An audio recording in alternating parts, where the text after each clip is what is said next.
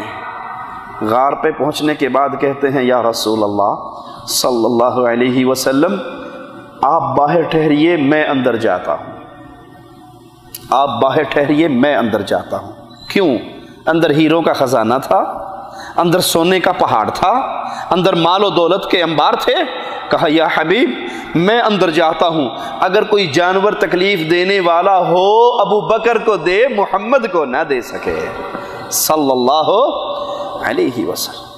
وہ پیارے حبیب علیہ السلام جو غار میں ابو بکر کے داخلے کے بعد جب سارے سوراخوں کو بند کر دیا، گود کو بچھا دیا، کہا آقا آئیے ابو بکر کی گود، یار غار کی گود حاضر ہے، اس میں سو جائیے۔ اور پیارے حبیب ابو بکر کی گود میں یوں سج رہے ہوں گے جیسے قرآن ریحل پہ سجتا ہے۔ دشمن پہنچ گئے، کھوجی کھوج لگاتے لگاتے پہنچ گئے۔ ابو بکر رونے لگے، یا رسول اللہ صلی اللہ علیہ وسلم اپنی جان کی فکر نہیں، دشمن پہنچ گیا، مجھے آپ کی فکر ہے۔ ابو بکر کو رب نے کیا شان دی، میرے پیارے حبیب نے فرمایا لا تحزن، ابو بکر غم کیوں کرتا ہے؟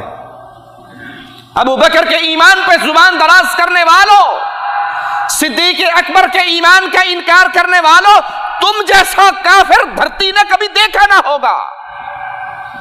پیارے حبیب نے کیا کہا؟ لا تحزن، غمناک نہ ہو، غمگین نہ ہو، غم نہ کر، ان اللہ معنا، ان اللہ معی نہیں کہا، ان اللہ معی نہیں کہا، ان اللہ معنا۔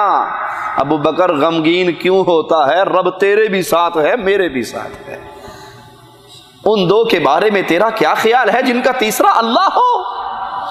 اس غار کے اندر بھی اگر کھانے کی نوبت آئی تو محمد کریم کو کھانا ابو بکر کے گھر کا ملا، دودھ کی نوبت آئی تو بکریاں ابو بکر کی تھی۔ آج ظالم کہتے ہیں کہ اس دنیا میں جو ظلم و ستم ہوا وہ ابو بکر و عمر نے کیا۔ ابو بکر و عمر کی محبت ہمارے گھٹی میں ڈلی ہے تو محمد کے پیارے ہاتھوں سے ڈلی ہے صلی اللہ علیہ وسلم۔ پیارے حبیب علیہ السلام اسی لیے فرما کر گئے اللہ دھرتی میں سب کے احسانوں کا بدلہ محمد اتار چکے ہیں صلی اللہ علیہ وسلم، ابو بکر کے احسانوں کا بدلہ میں نہ اتار سکا۔ اسی لیے کہا تھا اللہ تو اتارنا قیامت کے دن، یہ مسجد میں کھلنے والے دروازوں کو بند کر دو، ابو بکر کا دروازہ کبھی بند نہ کرنا۔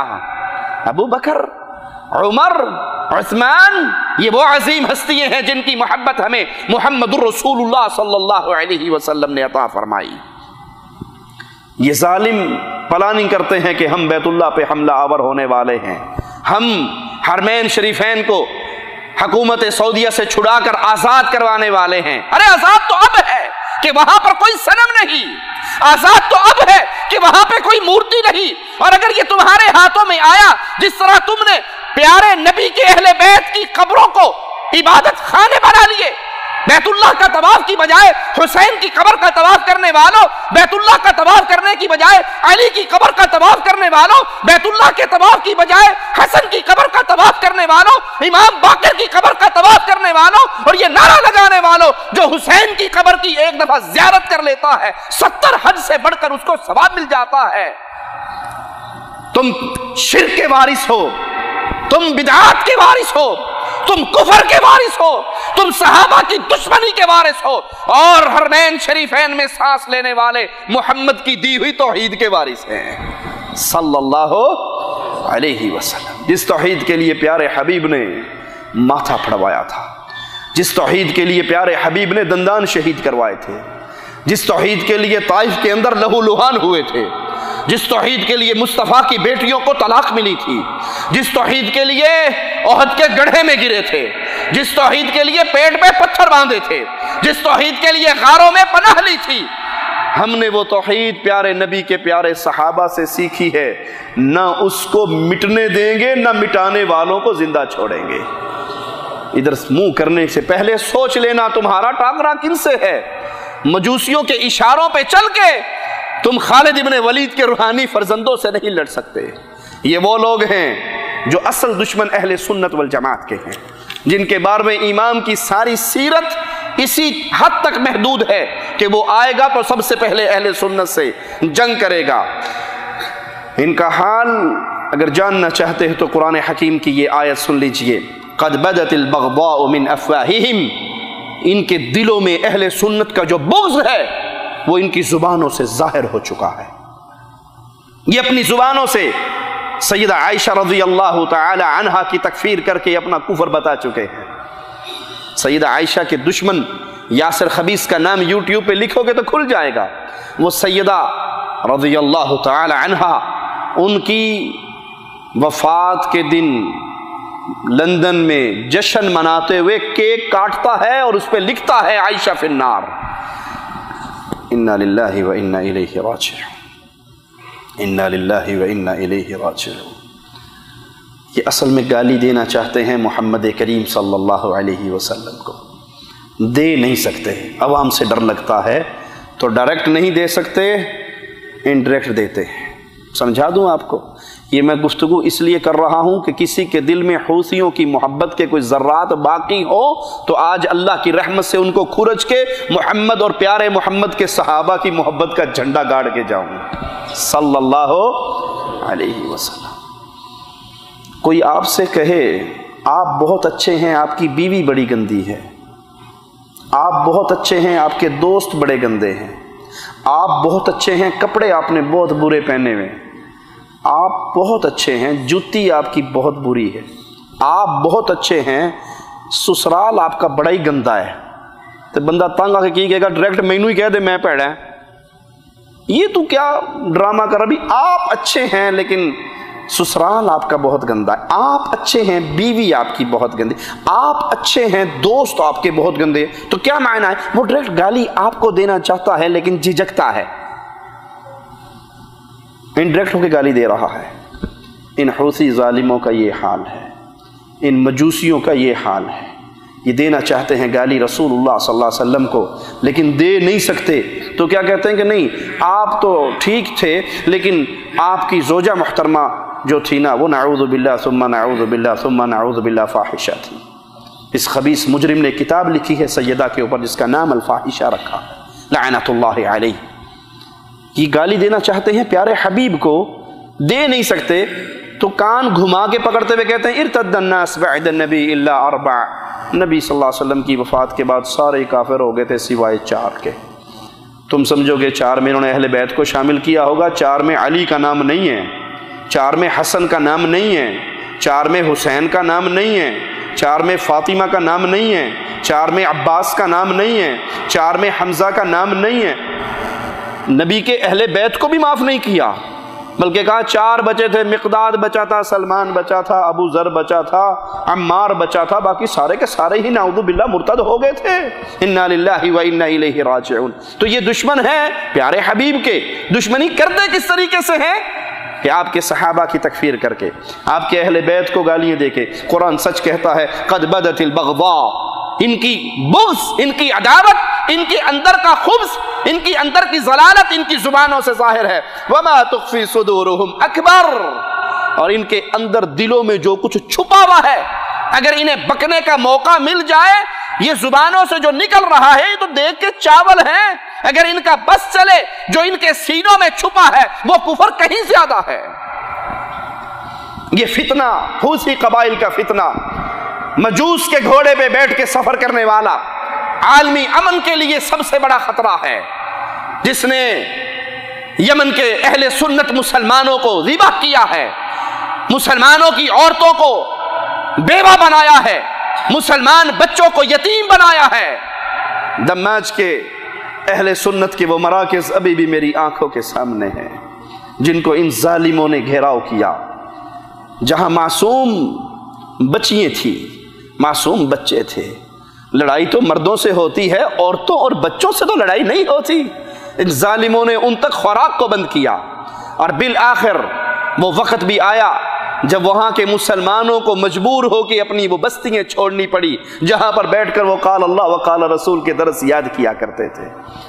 سعودی عرب کی دشمنی اپنے دلوں میں سجانے والوں، یاد رکھنا اللہ کی رحمت سے مملکت سعودی عربیہ پوری دنیا میں اللہ کے گھر بناتی ہے، مسجدیں بناتی ہے نا۔ مکہ میں رہنے والوں بیت اللہ کی تعمیر دیکھ رہے ہو، خادم حرمین شریفین ملک عبداللہ کے دور میں جو توسیع ہوئی ہے، تاریخ کی انوکھی توسیع دیکھی ہے یا نہیں؟ حوثیوں نے کوئی ایک مسجد بنائی ہو تو ہمیں بھی دکھا دو۔ جن کے دل میں حوثیوں کا پیار پھل رہا ہے، پھول رہا ہے، جو مملکت سعودی عرب کے خلاف زبان درازی کرتے، جی آپ نہیں سمجھتے، ہم حرمین شریفین کے تو ساتھ ہیں لیکن ریاست کے ساتھ نہیں ہیں، ریاست اور چیز ہے، حرمین شریفین اور چیز ہے۔ نہیں، اللہ کی قسم، نہ حرمین شریفین ریاست سے الگ ہے، نہ ریاست حرمین سے الگ ہے۔ یہ تو ریاست ہے ہی اللہ کے گھر کی خدمت کرنے والوں کی، جنہوں نے میڈیا کے ذریعے یہ زہر پھیلایا۔ ہم ان سے سوال کرتے ہیں، حوثیوں نے کوئی ایک مسجد بنائی ہو تو ہمیں دکھا دو۔ انہوں نے مسجدوں میں بارود فٹ کر کے مسجدوں کو اڑایا ہے، ہم تمہیں سینکڑوں دکھاتے ہیں۔ اہل سنت کی مساجد کو اڑایا، جن مسجدوں کو، دماج کے جن مراکز کو، جن تحفیظ قرآن کے مراکز کو، نبی صلی اللہ علیہ وسلم کی احادیث کے حفظ کرنے والے مراکز کو انہوں نے بموں سے اڑایا، کیا اس میں قرآن شہید نہیں ہوئے؟ تمہارے دل میں اللہ کے کلام کی بھی محبت نہیں ہے؟ تمہارے دل میں رسول کریم صلی اللہ علیہ وسلم کی احادیث مبارکہ کی بھی محبت نہیں ہے کہ تمہیں قرآن حکیم کا دفاع بھی اس بات پہ آمادہ نہیں کرتا کہ تمہاری زبان سے اہل سنت کی خیر کے چند جملے نکل جائیں؟ ان ظالموں نے بمبوں کو فٹ کر کے ان مسجدوں کو پاش پاش کر دیا جہاں پر اشہد اللہ الہ الا اللہ کا آوازہ گونجتا تھا۔ اس فرقے کا بانی بدر الدین حوثی اور اس فرقے کی روح رواں حسین بدر الدین جو اس کا بیٹا تھا، یہ ظالم زیدی فرقے سے تعلق رکھتے تھے۔ زیدی فرقہ شیعوں میں اہل سنت کے سب سے قریب سمجھا جاتا ہے۔ زیدی شرک نہیں کرتے، زیدی علی کو الہ نہیں کہتے، زیدی علی کو مشکل کشا نہیں سمجھتے، زیدی قبروں کو قبوں میں تبدیل کر کے عبادت خانے نہیں بناتے، شرک سے پاک ہے۔ یا علی مدد، ناد علی مظہر العجائب تجدہ عونا لک فی النوائب کل ہم و غم سینجلی بولایتک یا علی، یہ کفر کے نعرے زیدی نہیں لگاتے۔ چند مسائل میں زیدیوں کا اہل سنت سے اختلاف ہے، اور ان میں جو مشہور مسئلہ ہے وہ سیدنا علی کو ابو بکر، عمر، عثمان سے فوقیت دیتے ہوئے پہلے نمبر پہ سمجھتے ہیں۔ سیدنا ابو بکر، سیدنا عمر، سیدنا عثمان کو کافر نہیں کہتے، نبی کے صحابہ مانتے ہیں، ان کی عزت کرتے ہیں، لیکن شان میں علی کو مقام زیادہ دیتے ہیں، ابو بکر کو چھوڑا دیتے ہیں۔ یہ مسئلہ کسی کو کافر نہیں بنا دیتا۔ اختلاف ہے اہل سنت کا، لیکن اس مسئلے سے کسی کی تکفیر لازم نہیں آتی۔ وہ نبی صلی اللہ علیہ وسلم کے صحابہ کی تکفیر نہیں کرتے، وہ قرآن حکیم کو سچا کلام مانتے ہیں، تبدیل شدہ کتاب نہیں مانتے۔ لیکن یہ ظالم ایرانی انقلاب کے بعد 1982 میں یہ منظر عام پہ آئے، اور پھر یہ 8 سال کے لیے بھاگ کے ایران میں پناہ لیتا ہے، اور ایران میں پناہ لینے کے بعد وہاں کے ذاکروں سے متاثر ہو کے، حوزہ علمیہ سے متاثر ہو کے یہ زیدی فرقے کو چھوڑ دیتا ہے، زیدی نظریات کو چھوڑ دیتا ہے، اور اثنا عشری نظریات کو تسلیم کر لیتا ہے۔ حوثیوں کی موجودہ نسل کو یہ نہ سمجھے کہ یہ زیدی فرقہ ہے جو اہل سنت کے قریب ترین ہے، بلکہ یہ اثنا عشری فرقے میں چینج ہو چکا ہے۔ جب یہ ایران سے واپس آیا تو واپس آنے کے بعد اس نے وہی نظریات، وہی عقائد بیان کرنے شروع کر دیے جو خمینی نے اپنی کتابوں میں لکھے تھے، یا جو ایران کے رافضیوں نے اس کو پٹی پڑھائی تھی۔ یمن میں آنے کے بعد اس نے تنظیم بنائی، پہلے حزب الحق کے نام سے بنائی، پھر اس کو چینج کر کے شباب المؤمن کا نام رکھا، اور پھر انصار اللہ کا نام رکھ کے یمن کے اندر سیاسی تحریک شروع کی۔ انصار اللہ بالکل ویسے ہی ہے جیسے لبنان کے اندر حزب الشیطان ہے۔ یہ نام چن کے رکھتے ہیں، جتنے اللہ کے دشمن ہوتے ہیں اتنا ہی نام الٹا رکھتے ہیں۔ ارے بھائی، کوئی انصار اللہ ہو، کوئی انصار اللہ ہو، وہ اللہ کی مسجدوں کو بمبوں کے دھماکوں سے اڑائے گا؟ کوئی انصار اللہ ہو، وہ قرآن حکیم کے نسخوں کو جلائے گا؟ کوئی انصار اللہ ہو، وہ فاروق اعظم کو دنیا کا سب سے بڑا نعوذ باللہ ثم نعوذ باللہ نقل کفر نباشد مجرم قرار دے گا؟ کوئی انصار اللہ ہو وہ محمد کریم صلی اللہ علیہ وسلم کے صحابہ کی تکفیر کرے گا؟ وہ میرے نبی کے گھر والوں کے اوپر بدکاری کی تہمتیں اور الزام لگائے گا؟ جتنا کام الٹ ہے نام اس کے اتنا ہی برعکس ہے۔ اس جماعت کا روحانی پیشوا بدر الدین حوثی، جس نے خمینی کے نقش قدم پہ چلتے ہوئے اعلان کیا کہ 12واں امام باہر آنے والا ہے اور اس نے آنے سے پہلے مجھے بھیجا ہے، میں اس کا دست راست ہوں۔ دنیا میں جتنے بھی گمراہ لوگ جنہوں نے کبھی مہدیت کا دعویٰ کیا، یہ نقطہ یاد رکھیں، یا نبوت کا دعویٰ کیا یا الوہیت کا دعویٰ کیا، ان سب کا نقطہ آغاز، طریقہ واردات یہی ہے۔ وہ ڈائریکٹ کسی اونچی سٹیج پہ جا کے نہیں بیٹھتے، وہ ناظم، پھر ایم پی اے، پھر ایم این اے، پھر وزیر اعظم، آخر پہ قبضہ گروپ کر کے ساروں کو ختم کر دیتے ہیں۔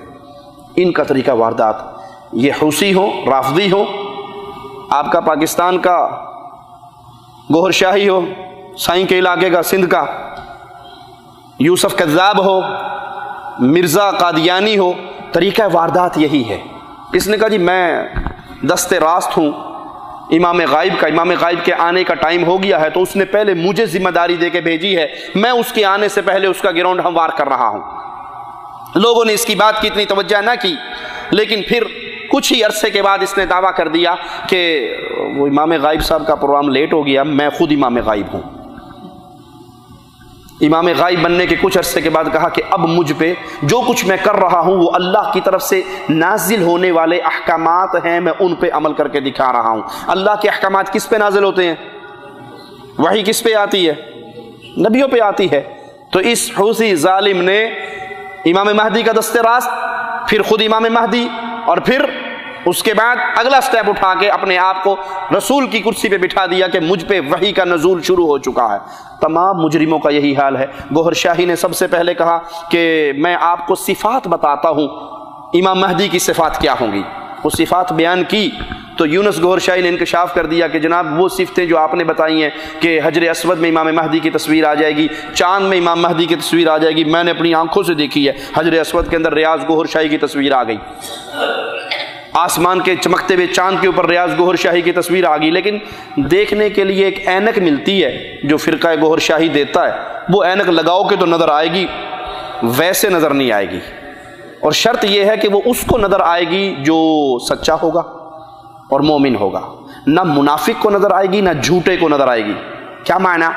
اگر آپ کہو کہ ہم نے حجر اسود کو بڑے غور سے دیکھا ہے، کچھ نظر نہیں آ رہا، تو دو فتوے آپ پہ لگ گئے، آپ جھوٹے بھی ہو منافق بھی ہو۔ تو ان فتووں سے بچنے کے لیے جو دیکھتے ہیں بالکل جی بالکل، او اکھاں نے تو وہ ناک ہے تو دند بھی نظر آن ڈے نے، پورا منہ گوہر شاہی صاحب کا حجر اسود میں لگا ہوا تاکہ نہ جھوٹا کوئی کہے اور نہ منافق کہے۔ کچھ دن یہ پروپیگنڈا چلتا رہا، جب تسلیم کر لیا اس نے کہا جی اب تو بزرگوں پہ فرشتے بھی نازل ہونے لگے ہیں۔ مرزا قادیانی نے یہی طریقہ واردات اختیار کیا، سب سے پہلے اپنے آپ کو مجدد کے روپ میں پیش کیا، عیسائیوں سے مناظرے کیے، ہندوؤں سے مناظرے کیے، مسلمانوں نے اس کو شہرت دی۔ اس کے بعد اس نے کہا جی وہ جو پیدا ہونا تھا نا، وہ عیسیٰ تو فوت ہو گئے، وہ جو پیدا ہونا تھا وہ میں پیدا ہو گیا۔ پھر کہا جی نہیں وہ آپ غلطی میں رہ گئے، میں پھر اپنے آپ کو دیکھ رہا تھا کہ مریم کے روپ میں بھی میں ہی تھا، عیسیٰ کے روپ میں بھی میں ہی تھا۔ اور نعوذ باللہ کشتی نوح میں یہ مجرم لکھتا ہے کہ نعوذ باللہ ثم نعوذ باللہ ثم نعوذ باللہ نقل کفر نباشد، کہ میں نے اپنے آپ کو اس حال میں دیکھا کہ اللہ نے میرے ساتھ تعلقات استوار کیے اور پھر میں اپنے آپ میں سے خود ہی پیدا ہو گیا۔ پہلے مجدد بنا، پھر مہدی بنا، پھر نبی بنا، اور پھر آخر میں اللہ ہی بن گیا۔ حقیقت الوحی کے اندر وہ لکھتا ہے کہ اللہ نے مجھے کہا انت منی بمنزلت ولدی، تو میرے نزدیک میرے بیٹے جتنا، جیسے میرے بیٹے کی شان ہے نا ویسے مرزا تیری شان ہے، قل هو اللہ احد، اللہ کا کوئی بیٹا۔ تو یہ جتنے مجرم ہیں یہ پہلے سٹارٹ لیتے ہیں، امام غائب کے نائب بنتے ہیں، پھر امام غائب بنتے ہیں، پھر رسول بنتے ہیں، اور رسول بنتے بنتے فرشتوں کا نزول بھی ہوتا ہے۔ مرزا قادیانی لکھتا ہے کہ میرے اوپر فرشتے آیا کرتے تھے، اور ایک فرشتہ مجھے بڑی اچھی طریقے سے یاد ہے، جب مجھے پیسوں کی ضرورت پڑتی تھی نا، نوٹوں کی ضرورت، نوٹ کی ضرورت، تو ایک فرشتہ آتا تھا بوری بھر کے دے کے جاتا تھا۔ تو میں نے ایک دفعہ اس سے نام پوچھا اس فرشتے کا، اس کا نام تھا ٹیچی ٹیچی۔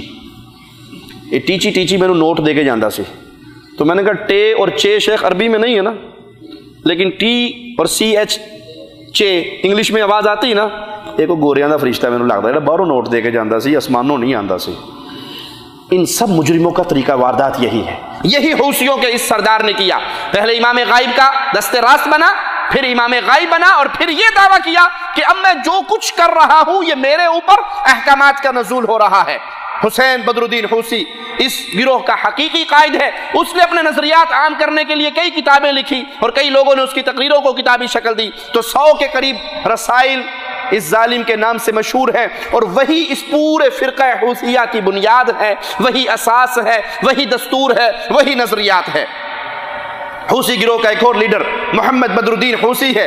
یہ علمی میدان کا شہ سوار ہے جو اپنے فرقے کا علمی میدان میں دفاع کرتے ہوئے نظر آتا ہے۔ یحییٰ بدر الدین حوثی یہ یمن کی پارلیمنٹ کا رکن بھی رہا ہے اور دنیا کے سامنے ان کا دفاع کرتے ہوئے یہی نظر آتا ہے۔ عبد الملک بدر الدین حوثی یہ موجودہ کمانڈر ہے، اور میں اللہ کی رحمت سے اللہ سے امید کرتا ہوں، شنید یہی ہے کہ یہ ظالم اہل سنت کے اس معرکے کے اندر ہلاک و برباد ہو چکا ہے۔ اللہ اگر یہ نہیں بھی ہوا تو اپنے کتوں میں سے کتا اس پہ مسلط کر کے حرمین شریفین کی حفاظت فرماتے ہوئے اس فتنے سے مسلمانوں کو نجات عطا فرما۔ انہوں نے سب سے پہلے 1999 میں 99 میں تربیتی پروگرام شروع کیے، تعلیمی پروگرام شروع کیے۔ صرف ہمارا مقصد تعلیم ہے، تربیت ہے، اور پھر یہی تعلیمی اور تربیتی نشست عسکری تحریک کی صورت اختیار کر گئے، اور عسکری تحریک کی صورت اختیار کرتے کرتے یہ کچھ خائن ایسے ملے ان کو جن کے ساتھ یہ شامل ہونے کے بعد پھر انہوں نے فساد برپا کیا۔ یمن کے اندر ایک گاؤں پہ حملہ کیا، اہل سنت کو، جو پورا گاؤں اہل سنت کا تھا، تمام اہل سنت کو گھروں سے نکالا، اور ان کے گھروں میں خود یہ حوثی قبائل داخل ہوئے، اور آدھے گھنٹے کے بعد، کچھ وقت کے بعد ان کو واپس جانے کا حکم دے دیا، اور ان کے گھروں کے دروازوں پہ، ہر دروازے پہ بارودی سرنگوں کو دبا دیا گیا۔ وہ اہل سنت بچے، وہ اہل سنت مائیں، وہ اہل سنت عورتیں جب اپنے گھروں کو لوٹی تو وہ پورا کا پورا گاؤں چند سیکنڈوں کے اندر ملبے کا ڈھیر بن کے خاک کے اندر، لہو کے اندر نہا گیا۔ یہ ظلم و ستم کی کہانی جب خادم حرمین شریفین ملک سلمان بن عبدالعزیز آل سعود حافظہ اللہ نے دیکھی، جس کو کوئی بھی غیرت والا برداشت نہیں کر سکتا، کجا خادم حرمین شریفین کی غیرت ہو، تو پھر انہوں نے عاصفۃ الحزم کے نام سے اہل سنت کو ساتھ ملا کر، خلیج کے ممالک کو ساتھ ملا کر، سنی ممالک کو ساتھ ملا کر یہ بڑھتے ہوئے فتنے کے دروازے کو بند کرنے کے لیے یمن پہ حملہ کیا۔ یہ حملہ حرمین شریفین کے تحفظ کا حملہ ہے، یہ حملہ حرمین شریفین کی حفاظت کے لیے کیا گیا، تاکہ ان کا یہ فتنہ جہاں پر ہے اس کو ان کے گھر میں جا کے دبا دیا جائے۔ اللہ سے دعا ہے اللہ ہمیں اہل حق کے ساتھ شامل فرمائے، اللہ خادم حرمین شریفین کو جزائے خیر سے نوازے، اللہ ملک سلمان کی حفاظت فرما، اللہ اس کے ذریعے اسلام کی مدد فرما، اسلام کے ذریعے اس کو عزت عطا فرما، اللہ ہمیں زندہ رکھنا، توحید پہ رکھنا، اللہ ہمیں موت دینا، اس حال میں دینا تو ہم سے راضی ہو میرے مولا، ہم تجھ سے راضی ہو میرے اللہ۔ اے اللہ اس دھرتی پہ زندہ رہیں تو لا الہ الا اللہ کے پیغام کو پھیلانے والے بن کر رہیں، اور جب موت دے اسی لا الہ الا اللہ کے پیغام کو نشر کرتے ہوئے شہادت کی موت دے کے اپنی جنتوں میں داخل فرمانا۔ اقول قولی ھذا واستغفر اللہ لی ولکم ولسائر المسلمین فاستغفروہ انہ هو الغفور الرحیم۔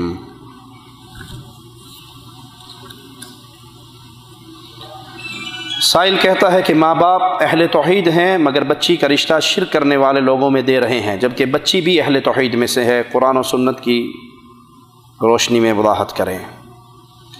پیارے بھائیو، یہ مسئلہ بڑا ہی خطرناک ہے۔ میں ہر اہل سنت، اہل توحید ماں باپ سے درخواست کروں گا کہ اللہ کے لیے تمام تر تعصب کو چھوڑ کر ٹھنڈے دل سے میرے اس الفاظ پہ غور کرنا۔ جو اہل توحید، موحد، لا الہ الا اللہ کو سمجھنے والا اپنی بیٹی کسی مشرک کے ہاتھ میں دیتا ہے کسی بھی وجہ سے،